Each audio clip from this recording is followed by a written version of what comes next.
I want to apologize. I said I was traveling in an aircraft that was hit by RPG fire. I was instead in a following aircraft. We all landed after the ground fire incident and spent 2 harrowing nights in a sandstorm in the Iraq desert. This was a bungled attempt by me to thank one special veteran and, by extension, our brave military men and women, veterans everywhere, those who have served while I did not. I hope they know they have my greatest respect, and also now my apology. And that apology, you and I talked about it last hour. It continues to make headlines. NBC News anchorman Brian Williams recanting his previous account on being on that American military helicopter hit by enemy fire during the Iraq War. Brian told that story more than a decade ago, and he has referenced it through the years, but according to military personnel who were there, the story was heavily exaggerated, and so a whole lot of people are saying Brian Williams should resign. For more on this developing story, who better to call on than Newsmax insider James Hirsen? He writes our Left Coast Report. James, it's good to have you this morning from out in La La Land and this story. What is going to happen? Wither Brian Williams? I think Brian Williams, if anyone can survive this, it's him. You know, you remember that we referred to the quintessential anchorman, Walter Cronkite, as the most trusted man in America. But that's when trust in the news was a norm. Today's news business is different. We're talking about NBC that employs Al Sharpton and Ed Schultz as anchors. And they've invested a great deal in Brian Williams. And actually, there are reports saying that NBC News has accepted Brian Williams' apology and that they're going to stand behind him. They're certainly not going to take any actions right now. He has an upcoming appearance on one of the late night shows, and he's very good at that. As a matter of fact, he can rap. So he may just rap his way right out of this in terms of the public. They're going to watch the ratings very closely. But if I were betting, I say he'd survive, especially since we have the pilot of the helicopter that carried him now out saying that, yes, they did sustain small arms fire. It wasn't an RPG as Brian Williams had represented, but he was in a helicopter that sustained fire. If that's true, then this story gets a little bit deflated.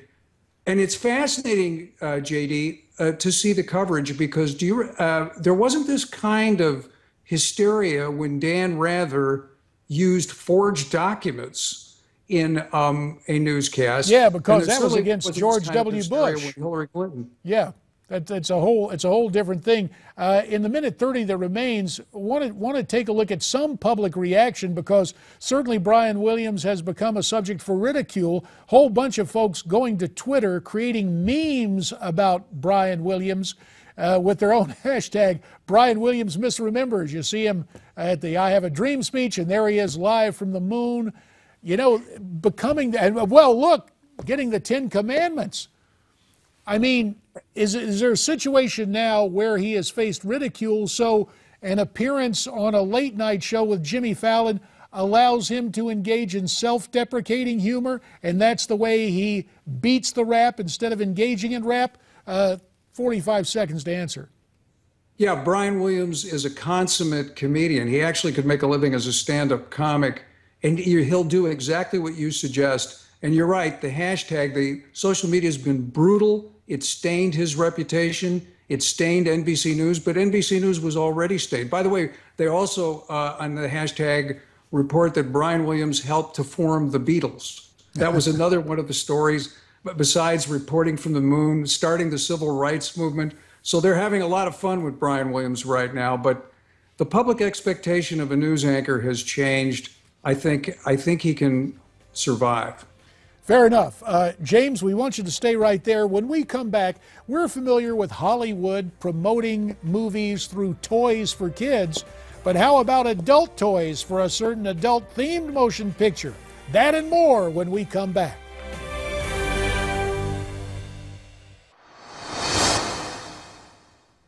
Coming soon to a theater near you, 50 Shades of Grey, the motion picture based on the salacious novel of the same name, already out at some retail stores in your neighborhood, perhaps. 50 Shades branded adult toys, already on the shelves at Target stores. Is this cross-marketing on target, or will it present some trouble? Let's call back in James Hirsen, our Newsmax insider, who offers right thinking on the left coast, to continue the conversation. James, is this marketing genius by Target, or is this going to hurt their reputation as a family-friendly store? JD, this is shameful. This is just horrible. I mean, look, families take their children into Target. These are so-called pleasure products. This is celebrating what is the mainstreaming of pornography. And this is also shameful in Hollywood. The Motion Picture Association of America gave this movie, which deserved an NC-17 rating, they gave it an R rating. Well, the British gave it the equivalent of an NC-17. And that's partially because there's some domestic violence, if you will, being role-played in this unnatural kind of intimate relations that are depicted in the film. This doesn't belong in in ordinary movie theaters. It belongs in brown paper bags in adult stores. And for Target to try to cash in on this, and even for the whole entertainment industry and even the publishing business, it is absolutely, those are dirty dollars. It harms our society and our country and our families. And my prayer is that people don't go see this film. I'm afraid I'm afraid of what's going to happen this weekend. But this is not the way to celebrate Valentine's Day, that's for sure. Well, you mentioned what's going on here. The backlash apparently has started, James. We can take a look at a picture that was put up on Twitter from a Target store. You look and you see the adult toys are right next to children's toothbrushes. Why on earth would they do that? It's such an outrage. And look, wasn't it just merely weeks ago, we had this big national debate about the NFL vis-a-vis domestic violence against women. And now, where are the feminist groups when this film, this book, celebrates role-playing of essentially domestic violence against women?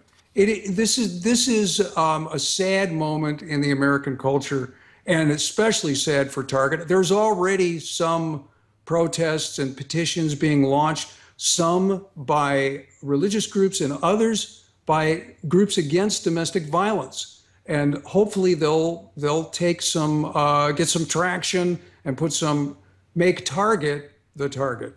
But we probably won't see the NFL weigh in, because big organizations like that want to shy away from, quote, controversy, even when they're in the middle of it.